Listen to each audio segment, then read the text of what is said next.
Hello everyone, welcome back to my YouTube channel. हम पढ़ रहे हैं इंडियन पॉलिटी और इंडियन पॉलिटी में हम पार्ट 4 तक कंप्लीट कर चुके हैं, डीपीएसपी तक। आज की क्लास में हम करने वाले हैं फंडामेंटल ड्यूटीज। जो इंडियन सिटीजन्स की फंडामेंटल ड्यूटीज हैं वो आज हम पढ़ेंगे। तो फंडामेंटल ड्यूटीज की बात करें, हमारा जो संविधान मूल रूप से बन के तैयार हुआ था 26 जनवरी 1950 को। 26 जनवरी 1950 को हमारा जो भारतीय संविधान लागू हुआ, उसमें फंडामेंटल ड्यूटीज नाम से कोई सब्जेक्ट नहीं जोड़ा गया था। कि इनिशियली जो हमारा कॉन्स्टिट्यूशन था, इनिशियली हमारा जो संविधान था, उसमें फंडामेंटल ड्यूटीज नहीं थी। ये बाद में जोड़ी गई हैं। अब इनको बाद में जोड़ी गई हैं तो इनको जोड़ने की जरूरत क्यों पड़ी? तो गवर्नमेंट को ये लगा कि जो इंडियन सिटीजन हैं उनको फंडामेंटल राइट्स तो पहले ही दे दिए गए हैं इंडियन कॉन्स्टिट्यूशन में, लेकिन जो भारत के नागरिक हैं उनको अपने देश के प्रति जो उनके कर्तव्य हैं उनका उनको ज्ञान होना चाहिए। या जो भारतीय नागरिक हैं वो देश के प्रति अपनी जिम्मेदारियों को समझें कि देश के प्रति भी उनके कुछ कर्तव्य बनते हैं, तो उनको भारतीय संविधान में जोड़ा गया है। अब ये जो जोड़ा गया है तो इसके लिए कमेटी बनाई गई थी। इसके लिए कमेटी बनाई गई थी स्वर्ण सिंह समिति का गठन किया गया था और इसने अपनी रिकमेंडेशन दी। तो इसने 8 फंडामेंटल राइट बताए, फंडामेंटल ड्यूटीज बताई, लेकिन 1976 में 10 फंडामेंटल ड्यूटीज जो हैं वो इंडियन कॉन्स्टिट्यूशन में जोड़ी गई थी। और 11वां जो हमारा फंडामेंटल ड्यूटी है, मौलिक कर्तव्य जो है, वो 86वें संविधान संशोधन 2002 के द्वारा जोड़ा गया था। और स्वर्ण सिंह समिति ने सिफारिश की और 10 फंडामेंटल ड्यूटी जोड़ी गई 42वें संविधान संशोधन 1976 से। और ये जो स्वर्ण सिंह समिति का गठन जब किया गया, उस समय हमारी प्रधानमंत्री थी श्रीमती इंदिरा गांधी। श्रीमती इंदिरा गांधी हमारी उस टाइम प्राइम मिनिस्टर थी। तो ये हमने फंडामेंटल ड्यूटीज के बारे में बेसिक समझा है। तो इसको हम देखें तो सबसे पहले ये 42 सेकेंड अमेंडमेंट से जोड़े गए हैं 1976 में। सरदार स्वर्ण सिंह कमेटी की रिकमेंडेशन पे जोड़े गए हैं। स्वर्ण सिंह कमेटी ने 8 फंडामेंटल ड्यूटीज बताई थी, लेकिन 10 फंडामेंटल ड्यूटी 1976 में ऐड की गई थी। और जो ये फंडामेंटल ड्यूटी हैं वो नॉन जस्टिसिएबल हैं, कि इनको कोई भी कोर्ट जो है वो लागू नहीं करवा सकता। ये गैर न्यायोचित प्रकृति के हैं, कि अगर कोई भी नागरिक इनका पालन नहीं करता है, इनको फॉलो नहीं करता है, तो उस पर कोई भी कानून या कोई भी धारा नहीं लगती है। ठीक है, तो ये नॉन जस्टिसिएबल हो गए। और इनका ऑब्जेक्टिव क्या है? To promote patriotism and uphold the spirit of the constitution, कि जो भारतीय नागरिक हैं उनमें देशभक्ति को बढ़ाना और संविधान की जो स्पिरिट है उसको अपहोल्ड करके रखना। तो ये मूल कर्तव्यों के बारे में हमने रिलेटेड उससे सारी चीजें देख ली हैं।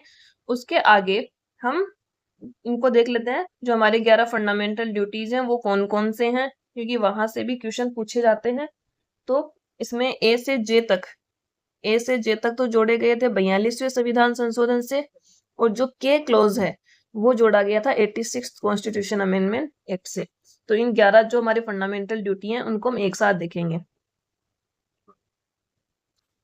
हमारा पहला फंडामेंटल ड्यूटी है to abide by the constitution and respect its ideal and institution, the national flag and national anthem. Bharat में सबसे सर्वोच्च क्या है? सबसे सर्वोच्च है हमारा संविधान। सबसे पहले संविधान आता है, तो सबसे पहले जो फर्स्ट प्रायोरिटी जिसको दी जानी चाहिए वो है हमारा संविधान।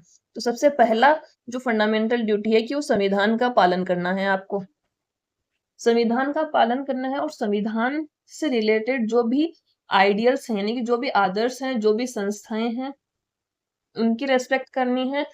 और राष्ट्रीय ध्वज प्लस राष्ट्रगान का आदर करना है।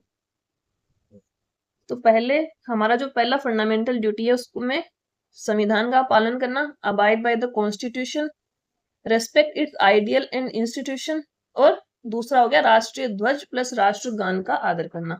तो ये हमारी पहली फंडामेंटल ड्यूटी है। दूसरी फंडामेंटल ड्यूटी है to cherish and follow the noble ideals which inspired over national struggle for freedom. तो हमारा भारत का संविधान बना, तो संविधान बनने के लिए हमें पहले स्वतंत्रता चाहिए थी।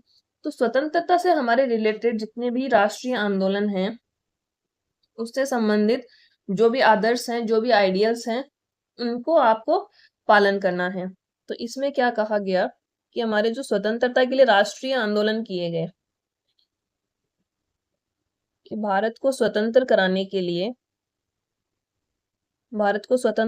जो राष्ट्रीय आंदोलन किए गए, उससे संबंधित जो भी आदर्श हैं, जो भी आइडियल्स हैं, उनको हृदय में संजोना और उनका पालन करना। ठीक। तीसरा हमारा फंडामेंटल ड्यूटी है to uphold and protect the sovereignty, unity and integrity. Bharat स्वतंत्र हो गया, तो स्वतंत्र भारत में जो हमारा स्वतंत्र भारत है वो कैसा है? संप्रभु है।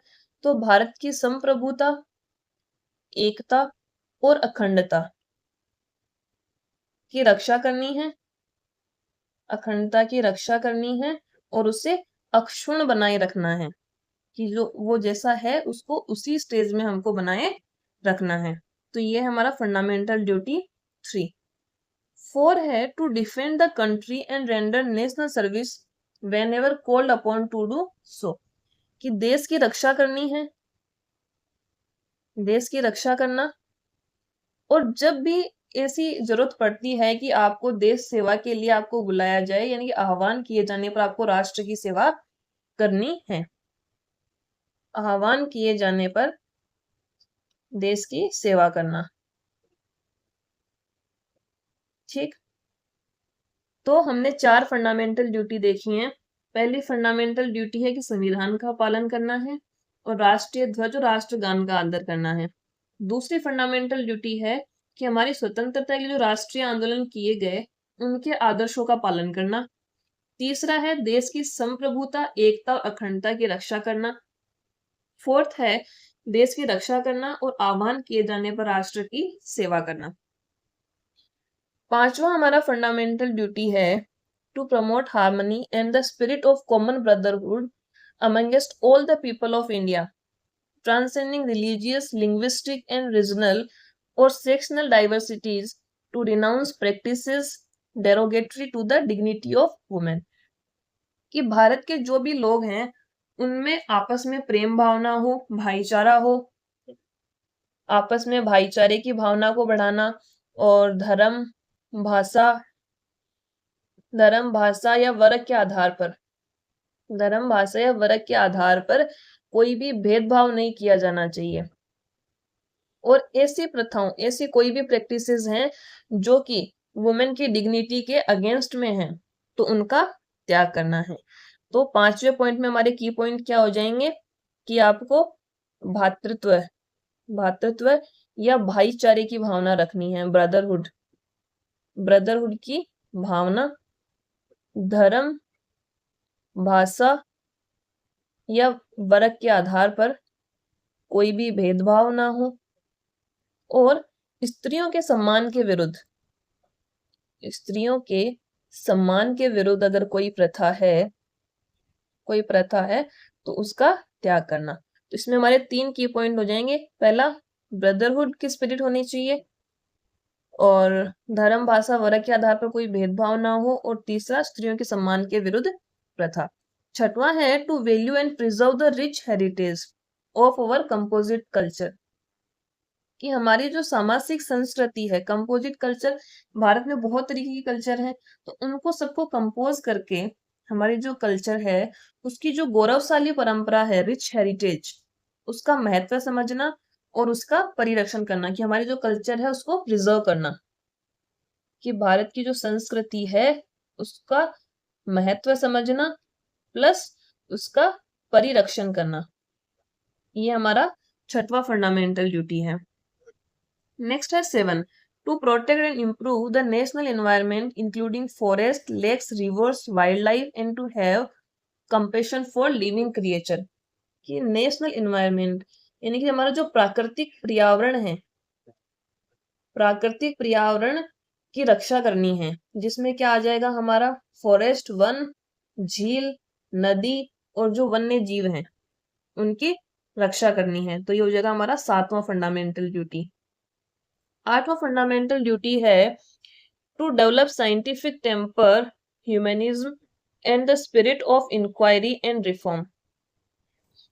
तो क्या हो जाएगा वैज्ञानिक दृष्टिकोण, वैज्ञानिक दृष्टिकोण, ह्यूमनिज्म मानववाद और ज्ञान अर्जन करने की भावना, ज्ञानार्जन की भावना का विकास करना।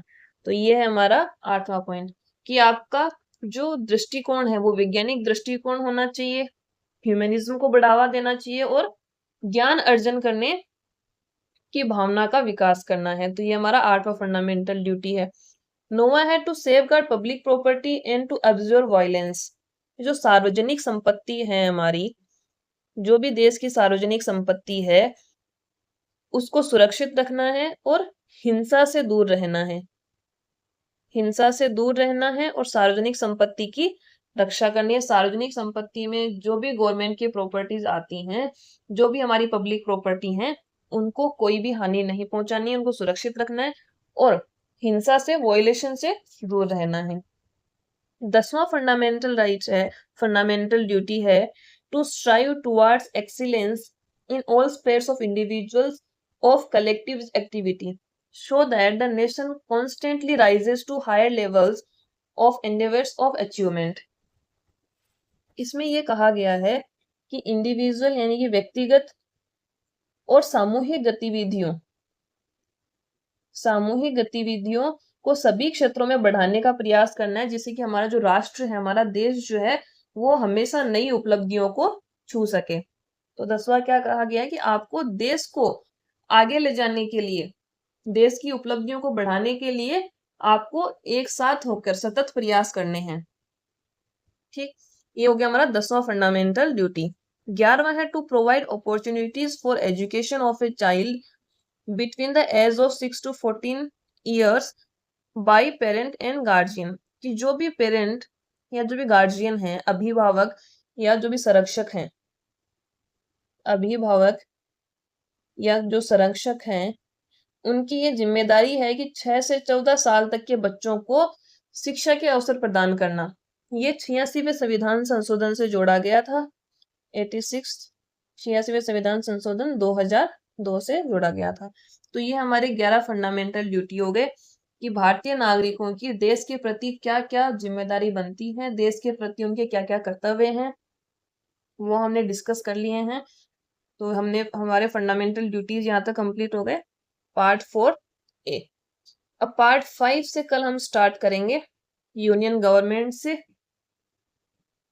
तो ये हम कल की क्लास में करेंगे।